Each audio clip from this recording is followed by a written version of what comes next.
தியானித்து நம்ம கடவுளுக்கு நன்றி சொல்லலாம். இது இப்போ நம்ம வாழ்க்கை, நம்முடைய உறவு, நம்ம கேட்க போகிற செய்தி, இதை நம்ம பார்ப்போம். ஓகே, ஏன்னா நம்ம படிக்கிற தலைப்பு இங்கே மேலே இருக்கிறது, தேவனுடைய ராஜ்யத்துக்குரியவைகள்.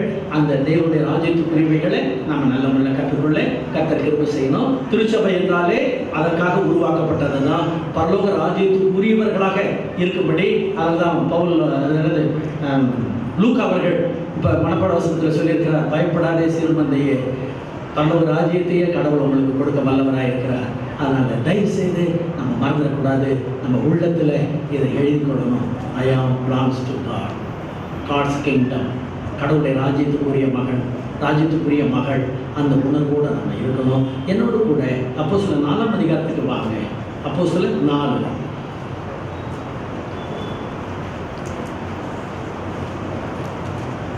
இது ஒரு பெக்குலியர் டெக்ஸ்ட், இது ஒரு வித்தியாசமான வாக்கியம். ஓகே, இது நிச்சயமாக நிறைய பேர் சிந்திச்சு பார்க்க மாட்டாங்க. நிறைய பேர் நன்றி சொல்ல முற்படுகிற பொழுது இதெல்லாம் உணர்ந்து பார்க்க மாட்டாங்க. இதை பார்ப்போம். அப்போஸ்தலர் 4ஆம் அதிகாரம்.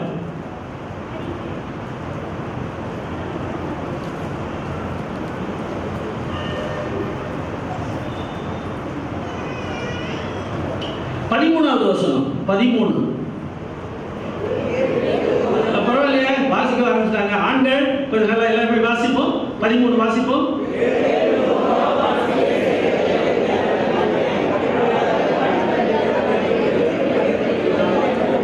அறிந்தபடியினால் ஆமா. ஓகே, இதுதான் தயவுசெய்து இன்றைக்கு தலைப்பானது. இன்னொரு தடவை வாசிப்போம். பேதுருவும் யோவானும்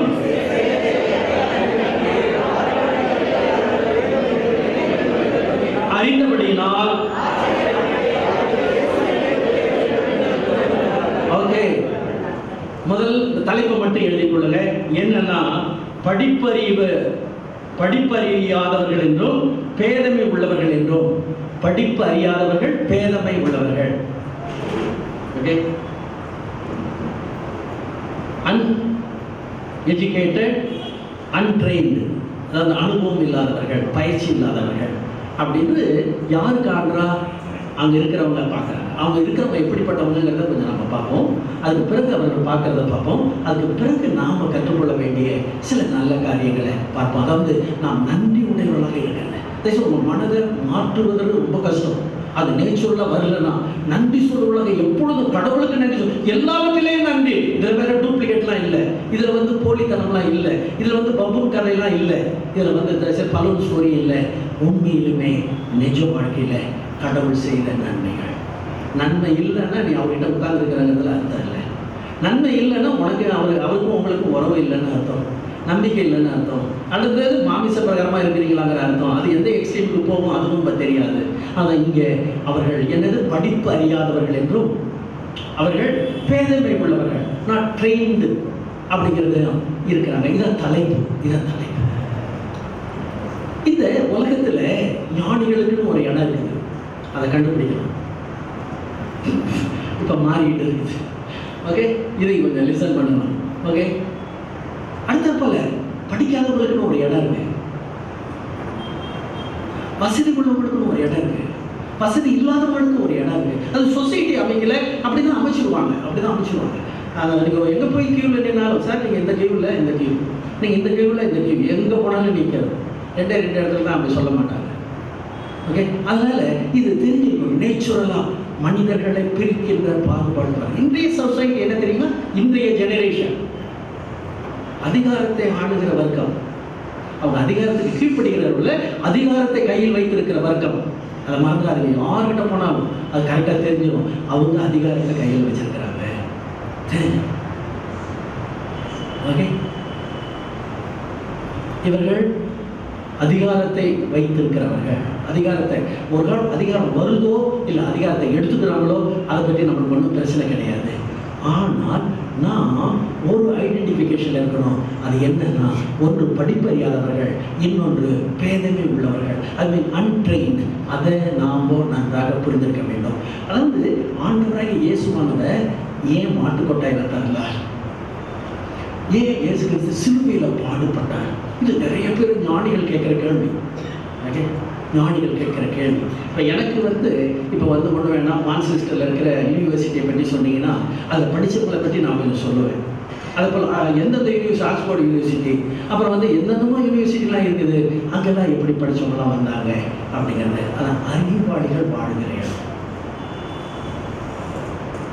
ஓகே, அதில் நல்லா படிக்கிறவங்க பார்த்தா புத்தக குழுவாங்க. அவங்க புத்தகத்தில் தான் இருப்பாங்க, புத்தகத்துடைய கையில் வச்சுருப்பாங்க, பேசுவாங்க, வாழ்வாங்க. ஸோ இது மாதிரி.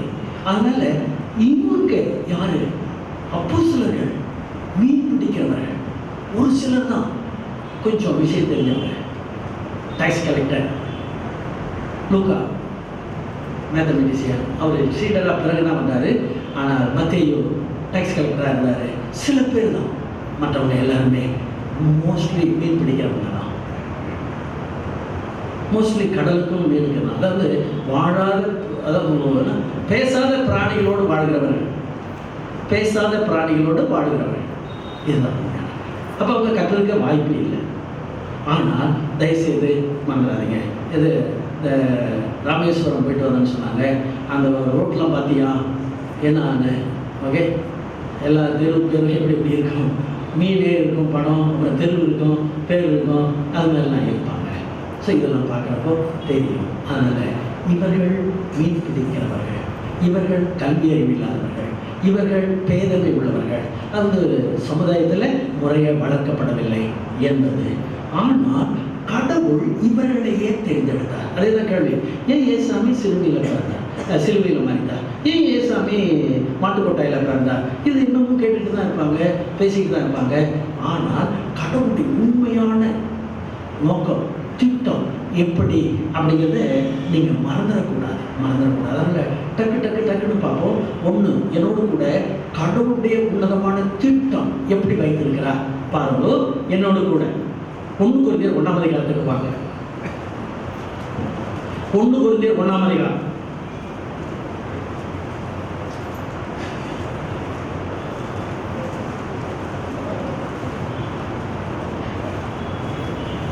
பதினெட்டுல இருந்து 23 வரைக்கும் வாசிப்போம். 18 இருந்து 23. 18 ஞாழ் மணிக்கிடம் சிலுவையை பற்றிய உபதேசம்.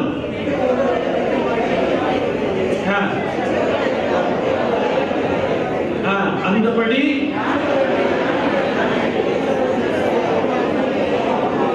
என்று எழுதியிருக்கிறது. ஞானி எங்கே? இப்பிரபஞ்சத்தின் தர்க்க சாஸ்திரி எங்கே? எப்படி எனில் உலகமானது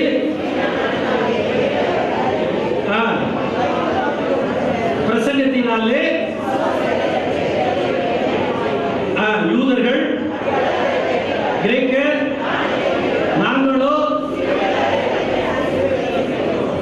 அவர். ஆமா, ஓகே. இங்க நீங்க ஒரு பட்டியல் போடணும். என்ன பட்டியல்னா, ஞானிகள், வேதபாரகர்கள், அப்புறம் என்ன தீர்க்கதரிசி, எல்லாரையும் நீங்க போட்டுக்கணும். போட்டுக்கிட்டு தயவுசெய்து அவங்க உண்மையிலுமே என்னது போட்டுக்கணும். இதை இன்னொன்று சொல்லிடுறேன். 3 எழுதி வைத்துக் கொள்ளுங்க. 1, சிலுவையை பற்றிய உபதேசம். சிலுவையை பற்றிய உபதேசம். 2வது காரியம், கர்த்தராகிய இயேசு கிறிஸ்துவை பற்றிய உபதேசம். The person of the Lord Jesus Christ. இயேசு கிறிஸ்து என்ற நபரை பற்றி நல்லா தெரிந்திருக்கணும். 3வது காரியம், கடவுளுடைய வல்லமை. கடவுளுடைய வல்லமை. இந்த 3 எப்படி சிறந்து விளங்க வேண்டும், இதுக்குத்தான் இந்த மீனவர்களை எடுத்தார். கடவுளுடைய திட்டம். புரியுதா? இதுதான் உண்மை. என்னது? சிலுவையை பற்றிய உபதேசம். என்னது? கடவுளுடைய வல்லமை. 3வது, கர்த்தராகிய இயேசு கிறிஸ்து என்ற நபர், அவரா பற்றியது. இந்த 3 இருக்க வேண்டும். அதுக்காக தான் இந்த 3ஐயும் அவர்கள் அறிந்திருக்க வேண்டும். அதுக்கு தான் மீனவர்களை எடுத்தார். பாமரர்களை எடுத்தார். இப்ப அவங்க சொல்றது கரெக்ட் தானே? இவரெல்லாம் படிப்பறிவு இல்லாதவர்கள், இவர்கள்லாம் பேரறிவு உள்ளவர்கள், இவர்கள் எல்லாம் இயேசு கிறிஸ்துவுடைய சீடர்கள், இவர்கள் எல்லாம் இயேசு கிறிஸ்துவோடு இருந்தவர்கள். இதுதான் ஞானம், இதுதான் அறிவு, இதுதான் கடவுளுடைய திறமை, இதுதான் கடவுளுடைய ஆற்றல். இதை நீங்க மறந்துடக்கூடாது. இதுதான் அறிவாளியே கல்விமான கடவுள் தேடலையான்னு சொல்லக்கூடாது. வாசிச்சாலுங்கெல்லாம் அதாவது எபேசியர் புத்தகம் ரெவலேஷன் அப்படியே ஓரலாக பேசுவார். நான் சமீபத்தில் ஒரு ஃபோட்டோ பார்த்தேன். பிஷப் ஒய்எம்சிஏவில் நடந்தது. அதில் வந்து அவர் 1 யோவான்லேருந்து பிரசங்கம் பண்ணினார். கிரீக் பைபிள் வச்சுட்டு பிரசங்கம் பண்ணினார். ஞானவன்களை பார்த்தா நம்ம எப்படி ஞானத்தை கற்றுக்கிறோம், அறிவாளிகளை பார்த்தா இப்படி அறிவை கற்றுக்கொள்கிறோம். அதுதான் உண்மையிலுமே உங்களுக்கு அந்த மேன்மை இருக்கும், சிறப்பு இருக்கும். அதுதான் தயவுசெய்து 3 காரியங்கள். 1 சிலுவை பற்றிய உபதேசம். 2வது கர்த்தராகிய இயேசு கிறிஸ்து என்ற நபரை பற்றிய ஆளுமை, அதிகாரம், வல்லமை, திறமை அதை சொல்ல தெரியணும். 3வது காரியம், இதனால கடவுளுடைய வல்லமை, கடவுளுடைய அதிகாரம், கடவுளுடைய பலம் எப்படிப்பட்டது அதை சொல்ல தெரியணும். இது 3ஐயும் இவர்கள் தெரிந்திருக்கிறார்கள். மற்றவர்கள் வேதபாரர்களாக இருக்கலாம், ஞானிகளாக இருக்கலாம், தர்க்க கால பிரபஞ்சத்தினுடைய வான அறிஞர்களாக இருக்கலாம், மேன்மையாக வெளிப்படுத்துகிறவர்களாக இருக்கலாம். அதில் பிரயோஜனம் இல்லை, அதில் அர்த்தம் இல்லை. அவர்கள் எல்லாரும் சிலுவையை வெறுக்கிறாங்க, அவர்கள் எல்லாரும் இயேசுடைய உபதேசத்தை வெறுக்கிறாங்க, அவர்கள் எல்லாரும் இயேசுவை பற்றி தெரிந்து கொள்வதை விட அந்த பிரசனத்தினுடைய நுணுக்கத்தை தெரிஞ்சுக்க பார்க்குறாங்க. இவர் எப்படி இப்படிலாம் பேசுறாரு அப்படிங்கிற அந்த நுணுக்கத்துக்கு போயிடுறாங்க. ஆனால் இயேசு கிறிஸ்துவை பற்றி தனிப்பட்ட முறையிலே தனக்குள்ளாக வைத்துக் கொள்வதில்லை. அதுதான் இந்த 3 காரியம். ஆனால் இந்த 3ஐயும் நம்ம பெற்றிருக்கிறோமான்னு பார்க்கணும். ஓகே, இதுதான் கடவுளுடைய முதல் பிளான். அதனால தான் இந்த உலக ஞானம், உலக அறிவு, அதை பற்றி ரொம்ப பேசக்கூடாது, ரொம்ப கேட்கக்கூடாது, ரொம்ப கற்றுக்கக்கூடாது. நம்மளை முட்டாள் ஆக்கிடும், நம்மளை ஒண்ணு இல்லாத ஆக்கிடும், நம்மளை இயேசு கிறிஸ்துவிலிருந்து பிரிச்சிடும். இதெல்லாம் தெரிஞ்சிருக்கணும். ரொம்ப இருக்கக்கூடாது. இப்ப நடந்துகிட்டு இருக்குது, புரியுதுங்களா? நாட்டு நடப்புல இருக்குது. எப்படிப்பட்ட அறிவாளிகள் எப்படி முட்டாளாகிறாங்க, எப்படிப்பட்ட முட்டாள்கள் அறிவாளிகளை முட்டாளாக்குறாங்க, எப்படிப்பட்ட திறமை இல்லாதவர்கள் திறமையுள்ளவர்களாக, இதெல்லாம் இருக்குது. அதனால்தான் தயவு செய்து மறந்துடாதீங்க. நாம் இந்த இடத்துல கூடி வந்திருக்கிறோம் என்கிற பொழுது இந்த சபையிலே கடவுள் செய்த நன்மைகளை பேச, கடவுள் செய்த அதிசயமான செயல்களை பேச நாம் அழைக்கப்பட்டிருக்கிறோம், நாம் கூட்டப்பட்டிருக்கிறோம். அது மாத்திரமல்ல, ஆண்டவராகிய இயேசுவானவர் எப்படிப்பட்டவர்களை எடுத்து அவளை சீடலாக்குகிறார், அவரை அப்போஸ்தலராக்குகிறார். அதை நம்ம மையப்படுத்தணும்.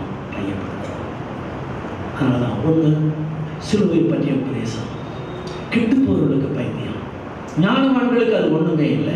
அடுத்த பால ஏசி என்ற நபர், ஏசி என்ற ஒரு மனிதர், ஏசி இது என்னது பசவகர் ரோட்டில் பார்த்தீங்கன்னா அங்கே ஒரு பைபிள் காலேஜ் இருக்கும். அதில் ஒரு பாஸ்டர் இருந்தார். அவர் ஒரு வேத வியாக்கியானம் மொழிபெயர்ப்புலாம் செய்தவர். அவர் இப்போ இல்லை. இந்த இயேசுவை வைத்துக்கொண்டு இப்படிலாம் நாடகம் நடக்குது, உலகமெல்லாம் எப்படி மக்களை ஏமாத்துறாங்க அப்படிங்கிறதெல்லாம் அவங்க எல்லாம் பேசுவாங்க. ஏன்னா அவங்கெல்லாம் உலகத்தில் எல்லா இடத்துலையும் அறிவாளி, ஞானவாங்க. அதனால ஆனால் நம்மளுக்கு அப்படி இல்லை. இயேசு கிறிஸ்துவை பற்றி எப்படி ஞானவானாக்குகிறார், இயேசு கிறிஸ்துவை பற்றி கொண்டதுனால அவருடைய எப்படி நேசிக்கிறவர்களாக நம்ம மாறுகிறோம், அவருடைய வல்லமே நம்முடைய வாழ்க்கையில எப்படி பார்க்கிறோம், அது ரொம்ப முக்கியமான காரியம். அதுதான் இந்த 3 காரியங்களையும் நாம் மறந்துடக்கூடாது. தயவுசெய்து மறக்காமல் நீங்கள் குறித்து வைத்துக் கொள்ளுங்கள். 2வது காரியம், ரோமர் 1ஆம் அதிகாரத்துக்கு வாங்க. ரோமர் 1ஆம் அதிகாரம்.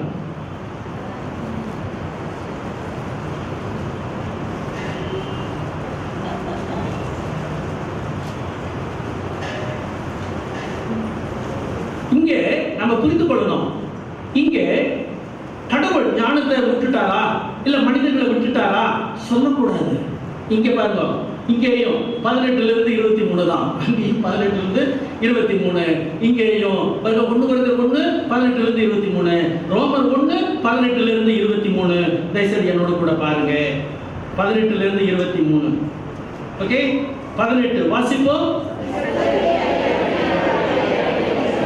மனுஷன் அடக்கிறான், நல்லா புரிந்து கொள்ளுங்க. மனிதன் அடக்குகிறான். வாசிங்க இன்னொரு தடவை. சத்தியத்தை மனுஷனுடைய எல்லா பக்திக்கும். இது முதல் பாயிண்ட். 2வது பாயிண்ட், அடுத்த வசனத்தை வாசிங்க.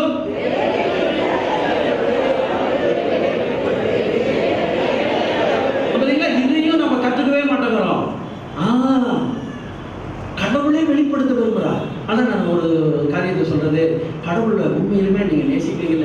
அப்படிங்கிறதுல கடவுள் நேசிக்கிறாருன்னா உங்களை ஒரு தடவை தட்டுவார், ஒரு தடவை உணர்த்துவார், ஒரு தடவை உயிர்ப்பிப்பார், ஒரு தடவை சிந்திக்க வைப்பார், ஒரு தடவை என்னை பார்ப்பா அப்படின்னு சொல்லுவார் அப்படிங்கிறது. ஒரு தாய் உண்மையாக இருந்தால் குழந்தை அவங்க சமைச்சிக்கிட்டு இருப்பாங்க, நிறைய வேலை இருப்பாங்க, ஆனால் குழந்தைய பார்த்துக்கிட்டு தான் இருப்பாங்க, குழந்தைய பார்க்க வச்சுக்கிட்டு தான் இருப்பாங்க.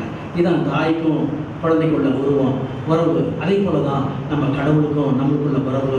அவர் நம்மளை படைத்தவர், அவருடைய பிக்கப் ஃப்ரெண்ட்ஸ் தான் நம்ம, அவருடைய கை வண்ணம் தான் நாம், கை விரல்களுடைய வினோதம் தான் நாம். ஓகே, அந்த விதத்தில் நம்ம புரிந்திருக்க வேண்டியது மிக முக்கியமான காரியம். அதனால் அவரே அதை விளக்கப்படுத்தியிருக்கிறார். என்னை தெரிஞ்சுக்கவோ, என்னை புரிஞ்சுக்கவோ, என்னை பாரு அப்படின்னு. அடுத்த 20வது வசனத்தை வாசிக்கும். எப்படி என்றால் வல்லமை, தேவத்துவம், உலகம் உண்டானது முதற்கொண்டு ஆதலால் நோ சான்ஸ். சூரியனை பார்த்தாங்கிற சூரியனை கும்பிட்டியே தவிர இந்த சூரியனை படைச்ச கடவுள் எப்படிப்பட்டவரையும் யோசித்தியா? நிலவு குளிர்ச்சிங்கிற அதுல வேணுங்கிற இந்த காற்று, இந்த அக்னி, இதெல்லாம் பேசுறீங்க. ஆனா அதை படைச்ச கடவுள் அந்த அறிவுக்கு போக மாட்டாங்க, அதுல இருந்து பேசுவாங்க. அதுதான் தெய்வத்துவம், தெய்வ நித்திய வல்லமை, இதெல்லாம் அறியாதே இருப்பாங்க. அடுத்த வசனத்தை வாசிங்க. 21. அறிந்திருக்கிறார்கள், மனதில் இருக்குது. என கடவுள் படைத்த மனது, கடவுளை அறிந்தும் இருந்து உணர்வில்லாத அவருடைய இருதயம். ஆமா, அடுத்த வசனத்தை வாசிங்க.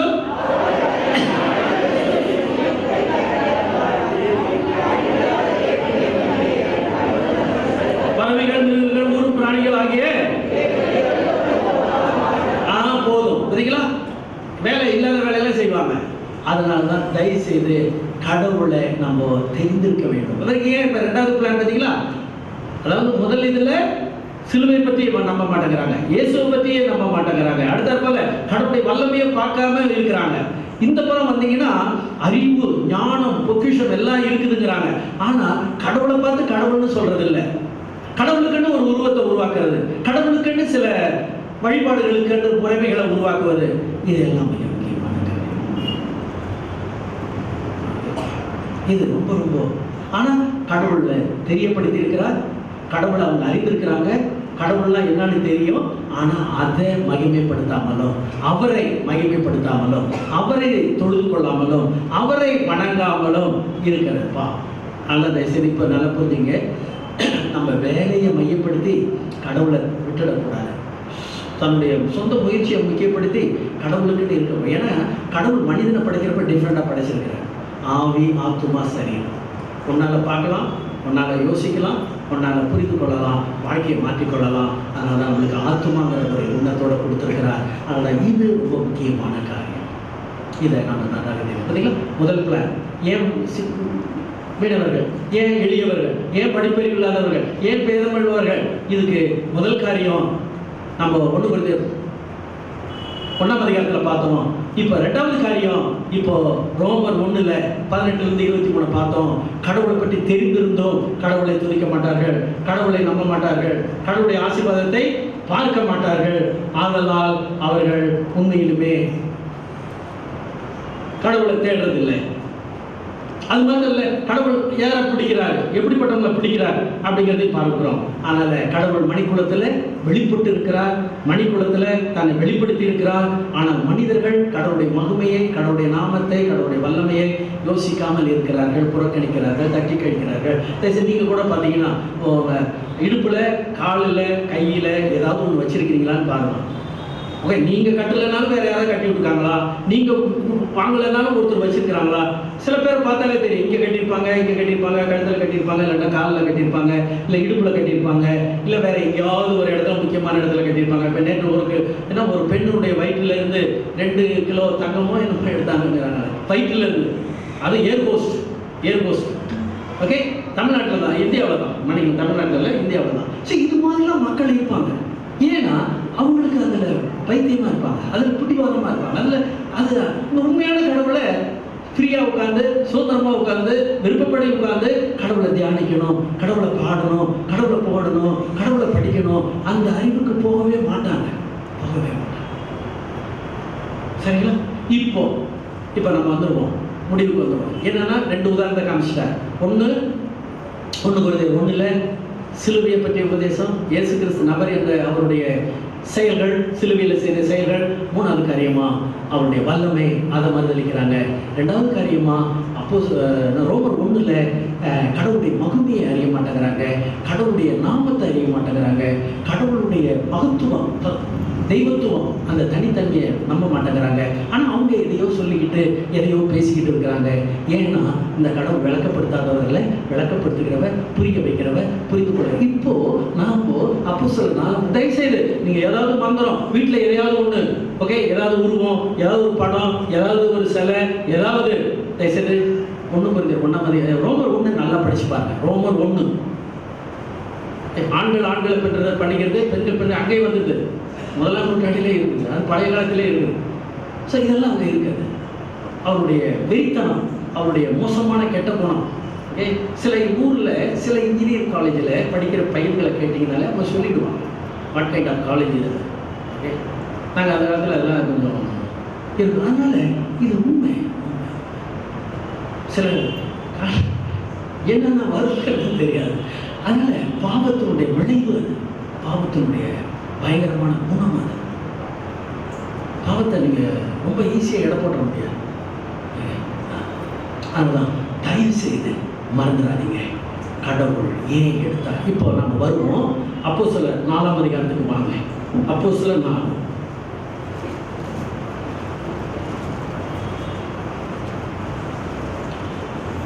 இப்போ பேதுருவும் யோவானும் தான் பிரசங்கம் பண்ணுகிறார்கள். பேதுருவும் யோவான் தான் இயேசுவை பற்றி அறிவிக்கிறார்கள். பேதுருவும் யோவான் தான் அற்புதங்களை செய்கிறார்கள். எல்லா சீடர்களும் கூட இருக்கிறாங்க. இப்ப இந்த பேதுருவும் யோவானும் கடந்து வருகிற பாதை, கடந்து வருகிற வாழ்க்கை பாருங்க.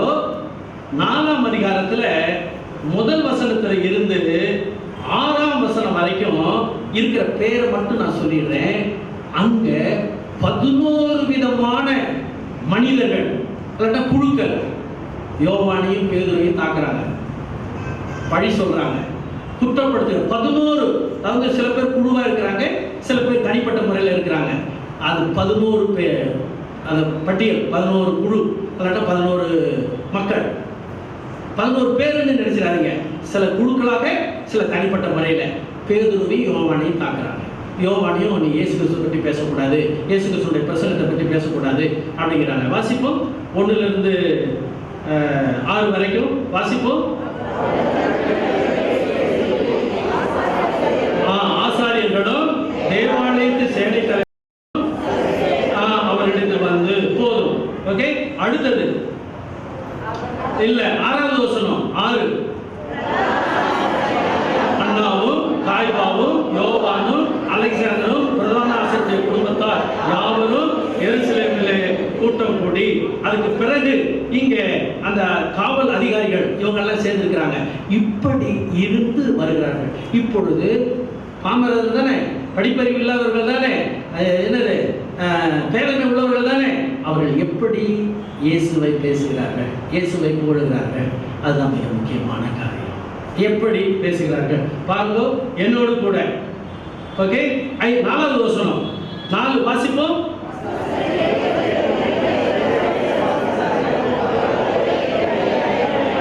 ஆமா, இப்போ காரணத்தை பார்ப்போம். 2வது வசனத்தை வாசிங்க. 2. அவர்கள் ஜனங்களுக்கு இயேசுவை போது. இது 2 பாயிண்ட் குறிச்சு வச்சுக்கோங்க. இந்த சீடர்கள் எதை கற்றிருக்கிறார்கள், எதை கற்றுக்கொள்ளவில்லை? உலக அறிவை கற்றுக்கொள்ளவில்லை, உலக ஞானத்தை கற்றுக்கொள்ளவில்லை, உலக படிப்பை கற்றுக்கொள்ளவில்லை. உலகத்தில் இருக்கிற எதுவும் அவங்களுக்கு தெரியாது தெரியாது தெரியாது. ஆனால் 2 காரியங்களை கற்று வைத்திருக்கிறார்கள். 1 பழைய ஏற்பாடு, கடவுளுடைய வார்த்தை, கடவுளுடைய வசனம், அதை நன்றாக கற்றிருக்கிறார்கள். 2வது வசனத்தில் பாருங்க, உபதேசிக்கிறதினாலும். சோ இவங்க தேறி இருக்கிறார்கள் கடவுளுடைய வார்த்தையில. 2வது காரியம், கர்த்தராகிய இயேசு கிறிஸ்துவோடு இருக்கிறார்கள். இது 2 தான் உங்களுக்கு பாசிட்டிவ் பாயிண்ட். அவளுக்கு சாதகமான காரியம். இந்த ரெண்டையும் நம்ம இழந்து விடுதக்கூடாது. இது இழந்தோம்னா ஏன் எல்லாம் படிச்சு கொடுத்தாலும் பலன் இல்லைங்கிறாங்கன்னா இதுதான். ஏன்னா அறிதல் வேற, புரிதல் வேற. அறிதல் அறிந்திருப்பதனால் உண்டாவது, புரிதல் அறிந்திருப்பதை புரிந்து கொள்வதனால் உண்டாவது. இதுதான் அவங்கள்ட்ட இருந்த நிலைப்பாடு. இப்ப பாருங்க, நம்ம திரும்ப பைபிளுக்கு எப்படி முக்கியத்துவம், கடவுளுக்கு எப்படி முக்கியத்துவம். இது சில பேர் என்ன படித்தாலும் என்ன பேசினாலும் எந்த ஒரு மாற்றமும் நடக்காது. ஏன்னா அது அவங்க வாழ்க்கையில மாற்றத்தை கொடுக்குதா கொடுக்கலன்னு தெரியாது.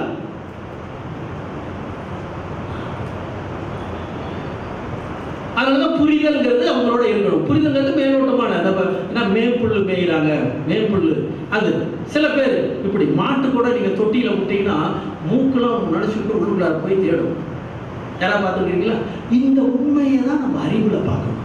கடவுளை இன்னும் ஆழமா, இன்னும் அறிவு பிரகாரமா, இன்னும் வளரும். இவர்கள்ட்ட ரெண்டு குவாலிட்டி இருக்குது. ஒன்று அவருடைய உபதேசம், அவர் கற்றுக் கொடுத்தது, அவர் கற்றுக் கொடுத்த கடவுளுடைய வார்த்தை, கற்றுக் கொடுத்த கடவுளுடைய வசனம். இரண்டாவது காரியம் கர்த்தராகிய இயேசு கிறிஸ்துவோடு இருந்த வாழ்க்கை. அது ரெண்டும் தான் வேலை செய்யுது.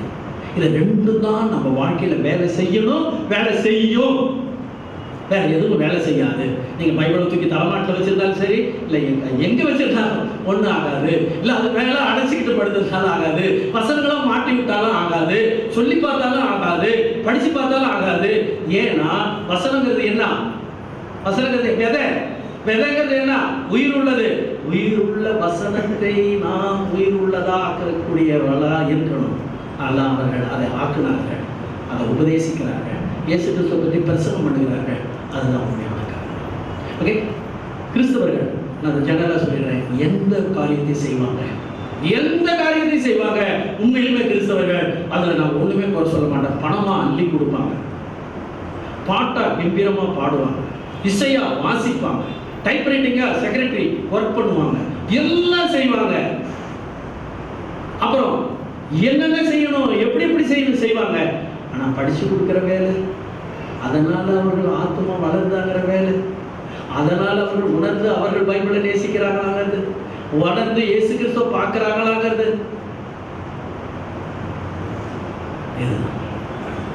அதனாலதான் ஆத்துமா ஆத்துமா மா இருக்கிறார். அதனால நாம உண்மையிலுமே இந்த சீடர் ஏன் கடவுள் பொருள் தேர்ந்தெடுத்தார், எப்படி படித்து கொடுத்தார், எப்படி வழி நடத்தினார், இது ரொம்ப முக்கியமான காரியம். அதனால தயவுசெய்து நீங்க மறந்துடாதீங்க. இந்த ரெண்டும் அவங்கள்ட்ட குவாலிஃபிகேஷன். அது என்னன்னா வேத வசனம், கடவுளுடைய வார்த்தை, கடவுளுடைய வசனம், கடவுளுடைய வார்த்தை, கடவுள் கர்த்தராகிய இயேசு கிறிஸ்து, அவர் ரட்சிக்கிறவர், அவர் உயிரோடு எழுந்தவர், அவர் அங்க நிலைப்படுத்துறாங்க. இந்த ரெண்டும் தான் அவங்கள வழி நடத்துகிறது. இப்ப அதை சொல்லுகிறார்கள் பாருங்க. என்ன சொல்றாங்கன்னா, 2வது வசனத்தை வாசிக்கும். 2வது வசனம்,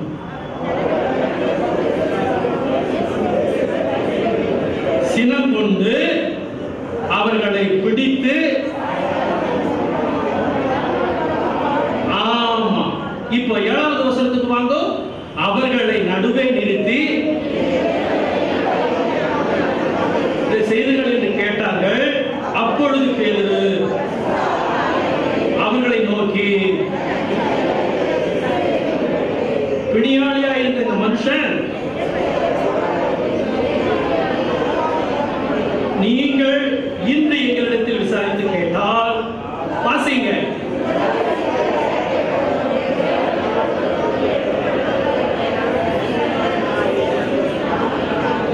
உங்கள் எல்லாருக்கும், இஸ்ரவேல் ஜனங்கள் எல்லாருக்கும் தெரிந்திருக்க கடவுது. அடுத்த வசனத்தை வாசிக்க. வீடு கட்டுகிறவர்களாகிய உங்களால் அற்பமாய் எண்ணப்பட்ட அவரே மூளைக்கு தடைக்கலாயினார். அவர்களை அன்றி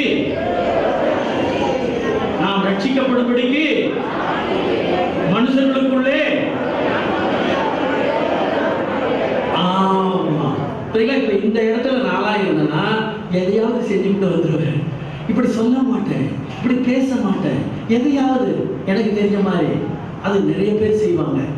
இதுதான் ட்ரிக் இல்லை, இதான் வாழ்க்கை, இதான் நிஜம், இதான் உண்மை. இயேசு ரட்சிக்கிறவர், இயேசு மீட்கிறவர், இயேசு விடுதலை பண்ணுகிறவர், இயேசு உன்னை ஆசீர்வதிக்கிறவர், நன்மை செய்ய வைக்கிறவர்.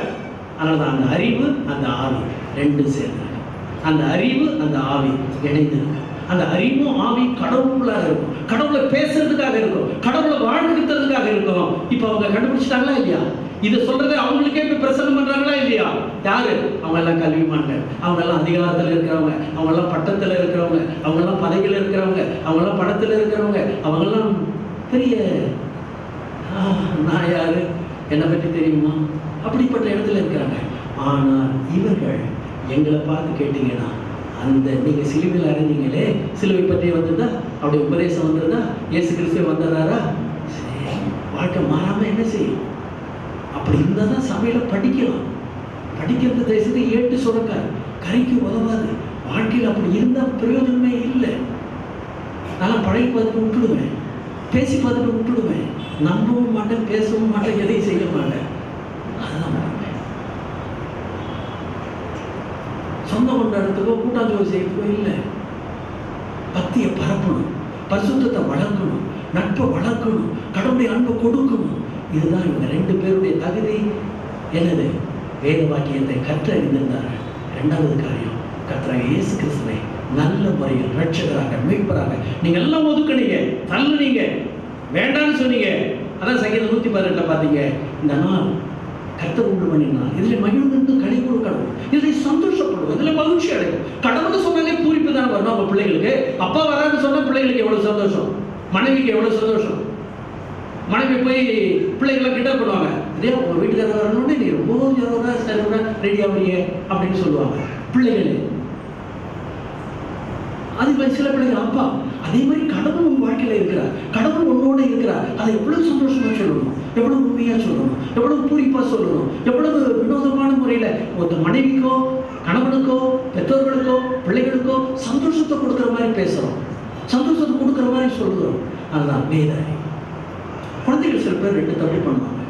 ஒன்று, தெரிஞ்சிக்காம இருப்பாங்க, அதெல்லாம் தெரிஞ்ச மாதிரி செய்வாங்க, அவ்வளவுதான். ஆனால் இவர்கள் அப்படி அல்ல. இயேசு கிறிஸ்து முன்னிலைப்படுத்துகிறார், அவருடைய உபதேசத்தை முன்னிலைப்படுத்துகிறார், அவருடைய ரட்சிப்பை முன்படுத்துகிறார், அவருடைய உறவை முன்னிலைப்படுத்துகிறார், அவர்களுக்கு ஆத்தும ரட்சிப்பை கொடுக்கிறார்கள், அவருடைய ஆத்தும வாழ்க்கையை கொடுக்கிறார்கள். இதுதான் நம்ம இன்னைக்கு தவறிடுறோம். இதனால தான் தயவுசெய்து போலியான காரியமா நம்ம போயிடக்கூடாது. நம்ம கடவுள் செய்த நன்மைகளையும் கர்த்தர் செய்த அதிசயமான செயல்கள், அதிசயத்திலே பெரிய அதிசயம் ஒரு உள்ளத்துல செயல்படுவது, ஒருத்தருடைய வாழ்க்கையை மாற்றுவது. அந்த அற்புதம் நடந்த கதை மிக ஆச்சரியம், ஆச்சரியமே, அற்புதங்களில் எல்லாம் சிறந்த ஆச்சரிய அற்புதமே, நடந்ததன் உள்ளத்திலே நடத்தியவர் தேவன், நம்பவும் முடியவில்லை, அனுபவம் புதுமையா. நம்மளையே நம்மளை பூரிக்க வைக்கிற கடவுள், நம்மளையே நம்மளை மகிழ்விக்க வைக்கிற கடவுள், நம்மளையே நம்மளுடைய சிந்தனையை எண்ணத்தை மாற்றுகிற கடவுள், நம்முடைய ரட்சிப்பின் உன்னதமான நோக்கத்தை வெளிப்படுத்துகிற கடவுள். அதை நாம் தெரிந்திருக்க வேண்டும். அது ரட்சிப்பு தான். இயேசு கிறிஸ்து என்னால ரட்சிக்கிறவர், அதை விட்டுட்டு பேசக்கூடாது. குணமாயிடுச்சு, தலைவலி வந்துச்சு, பணம் கேட்டு கிடைச்சது, இந்த பிரேயர் இதெல்லாம் ஏமாத்து வேலை. அவர் ரட்சிக்கிறவர், அவர் மீட்கிறவர், அவர் இடம் மாற்றுகிறவர். சாக்கடையில் கிடந்தீங்கன்னா நல்ல இடத்துல வச்சிருப்பார், வறண்ட இடத்துல இருந்தீங்கன்னா செழிப்பான இடத்துல வச்சிருப்பார், அமைதியான இடத்துல இருந்தீங்க, சடுகுட சட்டையில இருந்தீங்கன்னா அமைதியான இடத்துல வைத்திருப்பார். இது அவருடைய செயல், அவர் ரட்சிக்கிற கடவுள். இதுதான் நம்ம புரிஞ்சுக்கணும். இதனாலதான் உண்மையான காரியம். இப்போ அவருடைய வசனத்தை நான் உங்களுக்கு ரெண்டு இடத்துல காட்டிட்டு நான் இயேசு கிறிஸ்துவுக்கு திரும்ப வருகிறேன். என்னோட கூட நீதிமொழிகளுக்கு வாங்க. நீதிமொழிகள்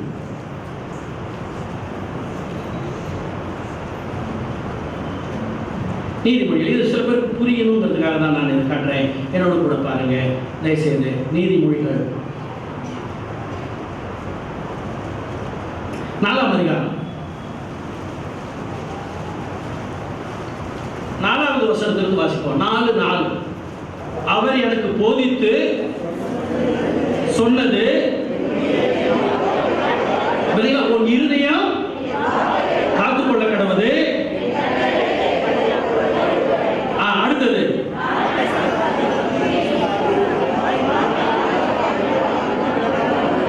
அதை விடாதே,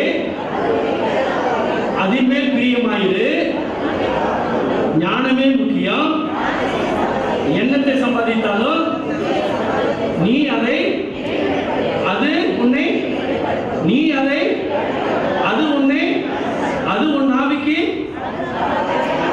தலைக்கு அலங்காரமான முடியை கொடுக்கும்.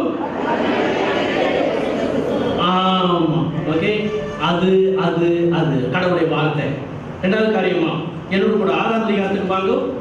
6ஆம் அதிகாரம் 20வது வசனம். 20 வாசிப்போம். என் மகனே, காத்துக்கொள், தள்ளாதே, அணிந்து நீ நடக்கும்போது, நீ படுக்கும்போது, நீ விழிக்கும் போது, அது கடவுள் கட்டளையே, வேதமே வெளிச்சம். ஆமா, கடவுளுடைய வார்த்தைக்கு முக்கியத்துவம் கொடுக்காத கிறிஸ்தவர்களாக இருப்பீர்கள் என்றால் தயவு செய்து நீங்கள் கர்த்தராகிய இயேசு கிறிஸ்துவை பார்த்து தான் மனமாறணும். ஓகே, அவரை ரட்சிக்கப்பட்டேங்கிறவங்க 3 காரியத்தை நல்லா தெரிஞ்சு. அது 3 காரியமும் ஒரே காரியம் தான். பைபிளை எப்படி நேசிக்கிறோம், பைபிளை எப்படி வாசிக்கிறோம், பைபிளை எப்படி தியானிக்கிறோம், பைபிளை எப்படி கடவுளை பார்க்கிறோம், இதுதான் உண்மையான காரியம். இது இல்லை தயவுசெய்து நீங்க கிறிஸ்தவன்னு சொன்னாங்க எனக்கு அவ்வளவு பிரியம் இல்லை. ஏன்னா நான் கொஞ்சம் கற்றுருந்தா அதை உங்களுக்கு கற்றுக் கொடுக்கணும், இல்லாட்டி நீங்க கற்றுருந்தா நான் அதை கற்றுக்கணும். அதனாலதான் கடவுளுடைய வசனத்துக்கு செகண்ட் பிளேஸ் உங்க வாழ்க்கையில வைத்தீர்கள் என்றால் அது பிரயோஜனமே இல்லை. கடவுளுடைய வசனத்துக்கு முதலிடம், கடவுளுடைய வார்த்தைக்கு முதலிடம். கடவுளுடைய வார்த்தை அதை நாம் எப்படி வைக்கிறோம் அதை நீங்கள் எண்ணி பாருங்க. அதுக்கு எவ்வளோ நேரம் கொடுக்குறீங்க, எவ்வளோ மனதை கொடுக்குறீங்க, எவ்வளோ உள்ளத்தை கொடுக்குறீங்க, எவ்வளோ பிரியமாக நேசிக்கிறீங்க, எவ்வளோ பிரியமாக படித்து பார்க்குறீங்க, எவ்வளோ பிரியமாக அதற்காக அர்ப்பணிக்கிறீங்க. ஏன்னா உங்களுக்கு அறிவு இருக்குது, ஒத்துக்கிறேன். உங்களுக்கு மனசு இருக்குது, அதை ஒத்துக்கிறேன். உங்களுக்கு என்னது ஆத்மான்னு ஒன்று இருக்குது, அதை ஒத்துக்கிறேன். அதுக்கு வேலை என்ன? பைபிளை படிக்கிறதா.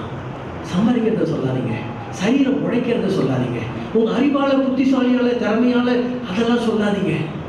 கடவுள் ஞானம், கடவுளுடைய அறிவு, கடவுளுடைய புத்தி, அது மனதில், அது இருதயத்தில், அது ஆத்மாவில், அதுக்கு பேசுங்க.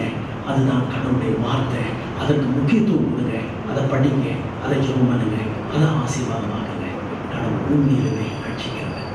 அவர் எல்லாரும் இந்த உலகத்தில் ஒதுக்குறாங்க, ஆனால் நீங்கள் ஒதுக்கப்பட்டவங்களாக இருந்த நம்மளை கடவுள் ரட்சித்திருக்கிறார். அதனுடைய அதிசயமான நன்மைகளை எண்ணுங்க, அற்புதமான நன்மைகளை எண்ணுங்க. தயவுசெய்து மாற்றாதீங்க. 2வது காரியம், ஓகே, முதல்ல கடவுளுடைய வசனம். 2வது காரியம் கர்த்தராகிய இயேசு கிறிஸ்து. கர்த்தராகிய இயேசு கிறிஸ்து என்ற ரட்சகர், அவர் ரட்சகர், அவர் ரட்சிக்கிறவர் தான். இந்த உலகத்தில் வேற எந்த விதத்திலும் அவரை பற்றி சொன்னாலும் பிரயோஜனமே இல்லை. ரட்சிப்பின் மூலமாக தான் அவர் கடவுள்கிறத காட்டுவார். ரட்சிப்பின் மூலமாக தான் தெய்வ உறவை காட்டுவார். ரட்சிப்பின் மூலமாக தான் மனமாற்றத்தை கொடுப்பார். ரட்சிப்பின் மூலமாக தான் அவர் தெய்வ நம்பிக்கை கொடுப்பார். பரிசுத்தாவி அப்பதான் வரும், கடவுளுடைய வசனம் அப்பதான் வரும். அதனால நாம் ரட்சிக்கப்பட்டதிலிருந்து நம்ம வாழ்க்கையில இயேசு கிறிஸ்துவை பார்க்கிறோமா, இயேசு கிறிஸ்துவின் செயலாக பார்க்கிறோமா, அவருடைய உறவை பார்க்கிறோமா, அதை நாம் நன்றாக புரிந்திருக்க வேண்டும். தயவுசெய்து நீங்கள் அதை நீங்கள் மறந்துடாதீங்க. இப்போ வாங்க அப்போஸ்தலர் 4ஆம் அதிகாரத்துக்கு.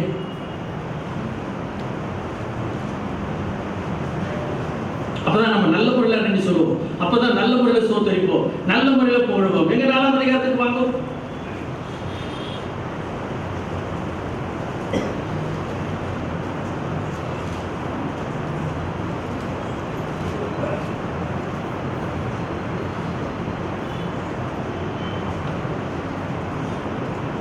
ஓகே, 17வது வசனம், 17-18 வாசிப்போம். 17-18.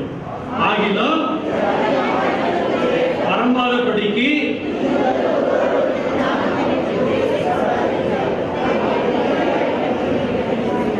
அவர்களை அழைத்து எவ்வளவு பேசவும் போதிக்கவும் கூடாது என்று. ஆமா, பேதுருவும் யோவானும்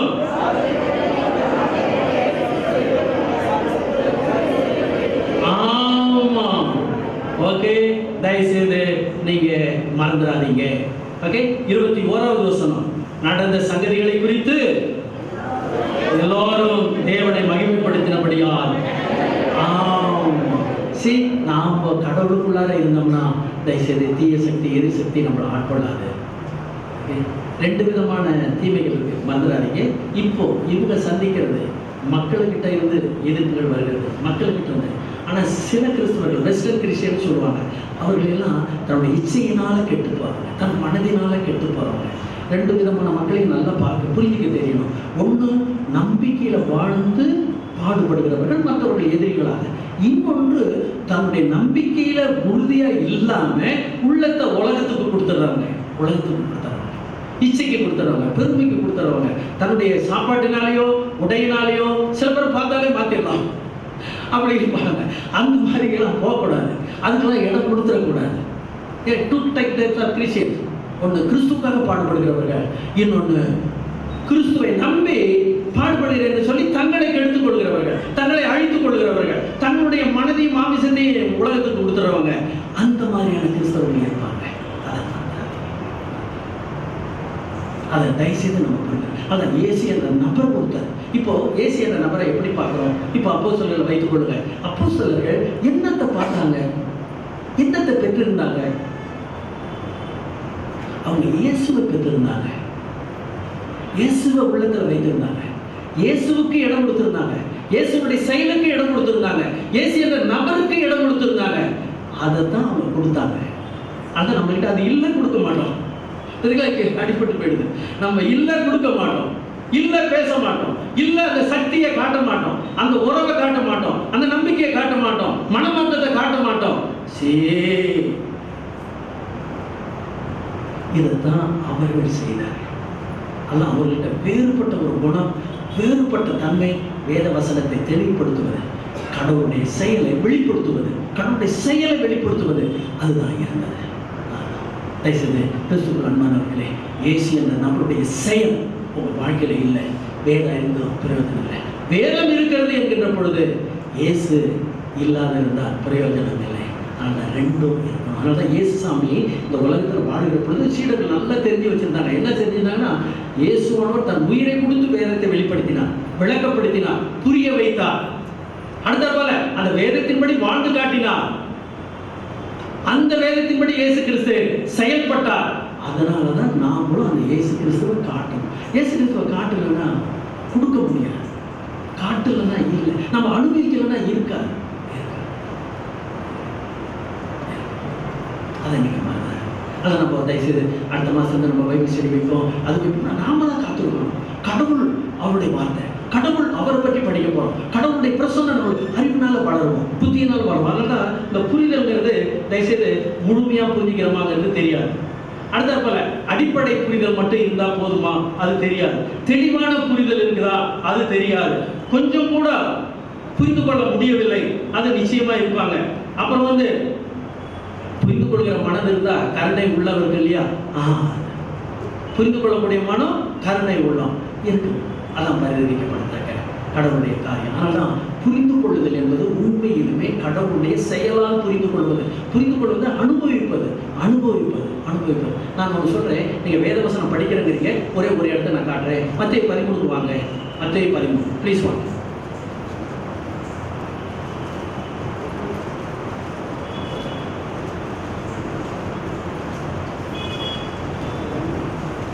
கடவுளுடைய வசனம் 17வது வசனம். 17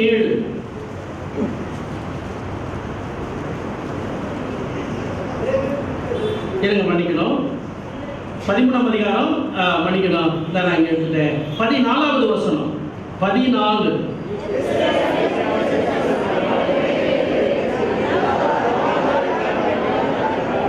கண்ணார கண்டும் இந்த ஜனங்கள்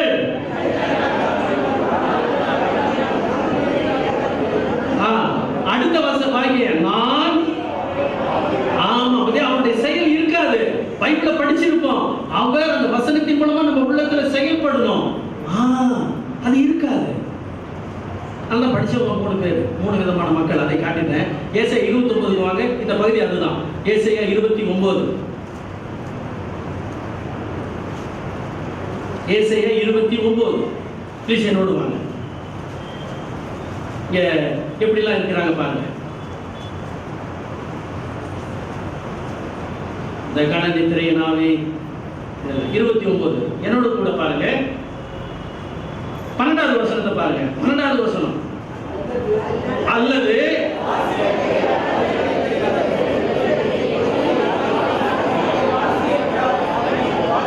அவங்க கரெக்டா சொல்லிட்டாங்க. என்ன படிக்க தெரியாது, படிக்க தெரியல. ஆனா அப்போஸ்தலர்கள் அப்படி இல்லை. நல்லா புரிந்து கொள்ளணும். ஓகே, அடுத்தது பாருங்க. ஓகே, வாசிக்க தெரிந்தவன். ஓகே, வாசிங்க. வாசிக்க தெரியாதவன், வாசிக்க தெரிந்தவன். 13வது வசனத்தை வாசிங்க.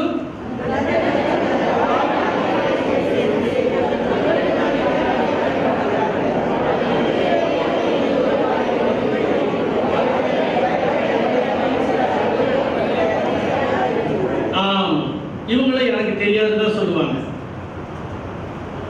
நிச்சயமா நம்ம தெரிந்திருக்க வேண்டியது, படிச்சவங்களா இருந்தாலும் கடவுளுடைய வார்த்தையை படிக்கலன்னா தயவுசெய்து அதுல பிரயோஜனம் இருக்காது.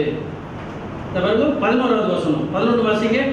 ஆதலால் உங்களுக்கு முத்திரிக்கப்பட்ட புஸ்தகத்திற்கோ வாசிக்க அறிந்திருக்கிற ஒருவனுக்கு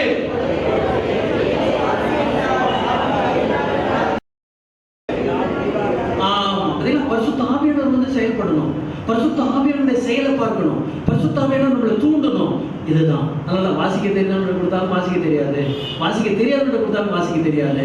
ஆனால் இங்க ஏன்னா கடவுளுடைய செயலை பார்க்கணும். கடவுளுடைய செயலை அவங்க நம்ம உள்ளத்துல பார்க்கணும், நம்ம வாழ்க்கையில பார்க்கணும். இதான் நீங்க தனிப்பட்ட முறையில. ஆனா 3 குரூப் ஆஃப் பீப்புள் இருப்பாங்க. ஒன்று படிக்க தெரிஞ்சவங்க, இன்னொன்று படிக்க தெரியாதவங்க, இன்னொன்று படிக்க தெரிந்து பரிசுத்த ஆவியை பெற்று படிக்கிறவங்க. பரிசுத்த ஆவியினால் உணர்த்தப்பட்டு படிக்கிறாங்க. அதை நீங்க கடவுளுடைய விளக்கங்கள். அதனால தான் அங்கே நம்ம என்ன மத்திய 13 படிக்கிறோம், நான் உங்களுடைய வாழ்க்கையில் செயல்படாத படிக்கிறேன். சார் நிறைய பேர் அடைச்சி போட்டுருவாங்க. கடவுள் வந்து செயல்பட மாட்டாங்க. படிச்சிருப்போம், கடவுள் செயல்பட மாட்டாங்க. கடவுளுடைய வார்த்தை நம்மளுடைய வாழ்க்கையில் மாற்றத்தை கொடுக்காது. அதான் கர்த்தராகிய இயேசு கிறிஸ்து. இப்போ நான் என்ன சொல்ல வரேன், அப்போஸ்தலர்கள் இயேசுவை பெற்றிருந்தாங்க, இயேசுவை கொடுத்தாங்க. இயேசுடைய வல்லமையை பெற்றிருந்தார்கள், வல்லமையை கொடுத்தாங்க. அந்த நபரை பெற்றிருந்தாங்க, அந்த நபரை கொடுத்தார்கள். அவங்க பைபிளை படிச்சாங்க, அந்த பைபிளுடைய கடவுளை காமிச்சாங்க. இதுதான் நம்முடைய வாழ்க்கை. நம்ம கேட்டு பார்க்க வேண்டியது, நான் பைபிளை படிச்சு கொடுக்குறேன், அந்த பைபிளில் இருக்கிற கடவுளை காட்டுறேனா? நான் என் உள்ளத்துல எனக்கு ரட்சிப்பு கொடுத்த கடவுளுடைய செயல்களை காட்டுறேனா? இதெல்லாம் பேசாம வேற மாதிரி கொண்டுட்டு போறீங்க. அது தயவுசெய்து தப்பு. நம்ம இது வரைக்கும் வளர்ந்தது இதுதான். அதான் நம்ம அங்கே போதகிட்டு கற்றுக்கிட்டோம். அதை அவங்க கடவுளை பார்த்தாங்க, அந்த கடவுளையும் நாம் இங்கே பார்க்குறோம், அந்த படிப்பனையும் இங்கே பார்க்குறோம், அந்த ஐக்கியத்தையும் பார்க்குறோம். அதனால தான் நம்மளுக்கு மேலே ஒருத்தர் தேவை, மேலே ஒருத்தர் தேவை, நம்மளை வழி நடத்துகிறவங்க தேவை, நம்மளுக்கு ஆலோசனைக்காரங்க வேணும். அதுதான் மிக முக்கியமான காரியம். அதை நம்ம நினைச்சுக்கலாம். அதுதான் தயவுசெய்து நீங்கள் நல்லா புரிந்து கொள்ளுங்க. கர்த்தராகிய இயேசு கிறிஸ்துவினுடைய செயல். இப்போ நம்ம பார்க்கலாம், 3 காரியங்களை பார்க்கலாம். ஒன்று, கடவுளுடைய வசனம். அப்போஸ்தலர்கிட்ட நிறைவேறியது. அப்போஸ்தலர் அதை அறிந்திருந்தார்கள், அப்போஸ்தலர் அதை கொடுத்தார்கள், அப்போஸ்தலர் அதிலிருந்து வல்லமையை பெற்றார்கள், அப்போஸ்தலர் அதிலிருந்து இயேசு கிறிஸ்துவை பிரசங்கம் பண்ணினார்கள், அவரால் ரட்சிப்புன்னு சொன்னாங்க. 2வது காரியம், அவர் இயேசு கிறிஸ்துவை அவர்கள் கொடுத்தார்கள், இயேசு கிறிஸ்துவை பெற்றிருந்தார்கள், இயேசு கிறிஸ்துவோடு வாழ்ந்திருந்தார்கள், இயேசு கிறிஸ்துவோடு உபதேசம் பண்ணி அவர்கள் வளர்ந்திருந்தார்கள். ஸோ அந்த இயேசுவே கொடுத்தார். என்ன பண்ணீங்க? இல்லை, இயேசு நாமத்தினால தான், அவர் தான் இந்த அதிசயங்களை செய்கிறாரு. நம்மளுக்கு ஒரு வாழ்க்கையில இயேசுவை சொல்லக்கூடிய பாக்கியம் கிடைத்திருக்கிறது. அதை விட்டு விடாதீங்க, அதை மறைச்சிடாதீங்க, அதை அழிச்சிடாதீங்க. அதை ஆலயத்தில் பாருங்க, அடுத்தவங்கள்கிட்ட பாருங்க, கர்த்தருடைய நாமத்தை எடுத்து சொல்லுங்க. தயவுசெய்து கடவுளுடைய நாமம் மகிமைப்படும்படி நான் பார்ப்போம். என்னோடு கூட தயவுசெய்து அப்போஸ்தலர் 4ஆம் அதிகாரத்துக்கு வாங்க. அதோட நான் முடிக்கிறேன். அப்போஸ்தலர் 4.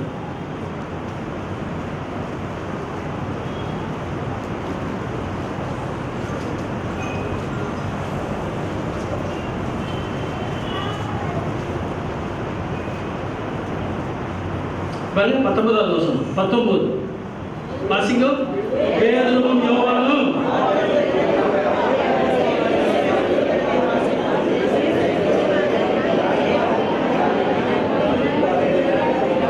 கண்டவைகளையும் கேட்டவைகளையும் பேசாமல் இருக்கக்கூடாது. இதுதான் நீங்கள் பேச வேண்டியது, இதுதான் நீங்கள் வாழ வேண்டியது, இதுதான் எடுத்து சொல்ல வேண்டியது. இதுதான் இந்த இருளில் இருக்கிற மக்களுக்கு தேவை. இந்த இருளில் இருக்கிறோம், நம்முடைய நண்பர்களோ, உறவினர்களோ, குழந்தைகளோ, பெரியவங்களோ, தயவுசெய்து வாலிபர்களுக்கு சொல்லலாம், இளைஞர்களுக்கு சொல்லலாம், நம்முடைய திருமணமானவர்கள் சொல்லலாம். கர்த்தருடைய கிருபையை பார்க்கலாம். இப்போ பாருங்க, என்னோடு கூட ஞானவான், கல்விமான். ஓகே, 1 கொரிந்தியர் 2ஆம் அதிகாரம்.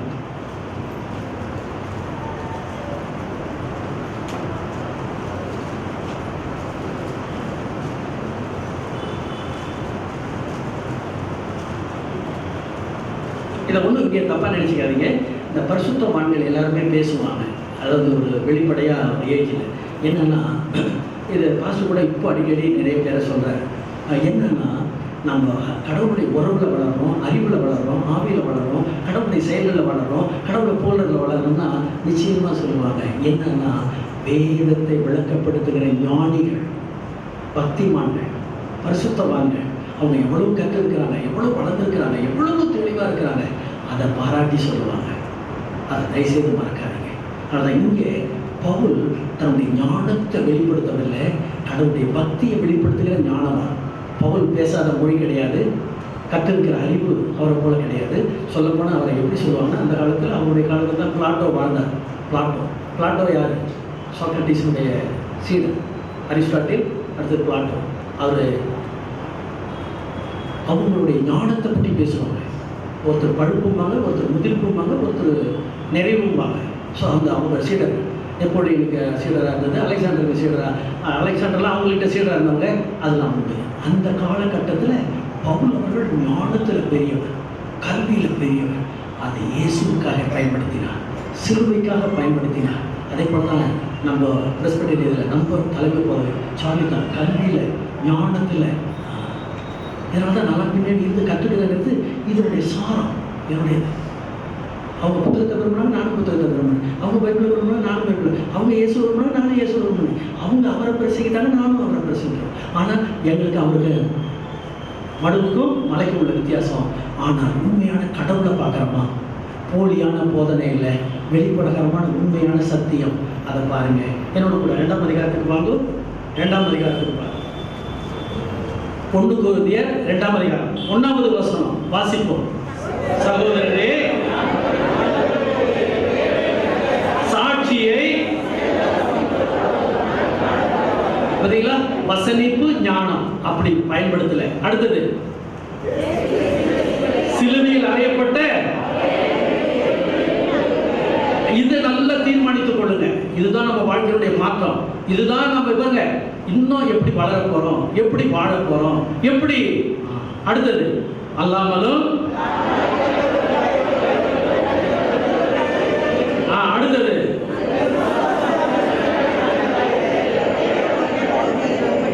தேவனுடைய பாருங்க, இங்கே 3 இருக்கு. 1 இயேசு கிறிஸ்து, 2வது காரியமா அவருடைய சிலுவை பாடுகள், 3வது காரியமா அவருடைய வசனம், அவருடைய பிரசங்கம். அது இதெல்லாம் எப்படி பலத்தை கொடுக்குது, விசுவாசத்தை கொடுக்குது பாருங்க. இப்ப 5வது வசனத்தை வாசிங்க. என் பேச்சும் மனுஷ ஞானத்துக்குரிய ஆவியினாலும். ஆமா, இப்ப நீங்களும் நானும் கேட்க வேண்டியது, ஆவியினாலும் பலத்தினாலும் இருக்கிறோமா? அதனால தயவுசெய்து நம்ம பெரும் மனித ரீதியில் பேசணும்னா முடியாது. அதனால அது பவுல் அவர்கள் ஞானவான், அவர்கள் பாண்டித்யம் பெற்றவர்கள், அவர்கள் இயேசுக்காக பட்ட பாடுகள், அது மாத்திரமல்ல அவர் எழுதுகிற புத்தகங்கள், அது மாத்திரமல்ல அவருடைய தத்துவங்கள், அவருடைய நிருபங்கள், கலாத்தியெல்லாம் எடுத்து ஐயோ எப்படிப்பட்ட யூதர்களையும் திருப்பிடும், எப்படிப்பட்ட அறிவாளையும்.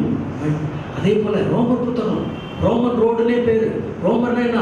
உலகத்தில் இருக்கிற எல்லா புறஜாதிகளும் எப்படி இயேசுக்குள்ள வரணும், அந்த ஒரு புத்தகம் தான் ரோமர் புத்தகம். உலகத்தில் இருக்கிற எல்லா புறஜாதிகளும், எல்லா மதங்களும், எல்லா சடங்குகளும், எல்லா சம்பிரதாயங்களும் எப்படி இயேசுக்குள்ளார வரணும், அது விசுவாசத்தினால வரணும். அதை விசுவாசிக்கிற விசுவாசத்தினால எப்படி மாற்றம் பெறுவார்கள். அதனால் தயவு செய்து நீங்கள் பேதைகள், அவர்கள் எனது கல்லாதவர்கள் என்று சொல்லுகிற அவர்கள் இயேசுவையும் அவருடைய சுவிசேஷத்தையும் அவருடைய வார்த்தையையும் அந்த கடவுளுடைய அனுபவத்தையும் மற்றவர்கிட்ட பார்வையிட்டாங்க. நம்மளுக்கு அப்படி ஒருப்பட்ட வாழ்க்கை கிடைக்குமா?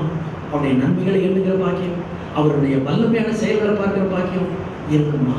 அதை பார்ப்போம். கண்களை முடிச்சோம்.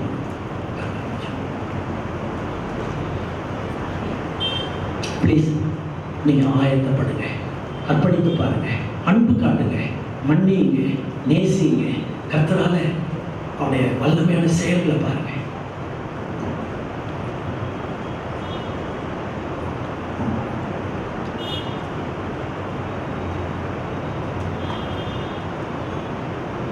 நாங்கள் உங்களுக்காக அனுப்பப்பட்ட கடவுளுடைய பிள்ளைகள், ஊழியக்காரர்கள்.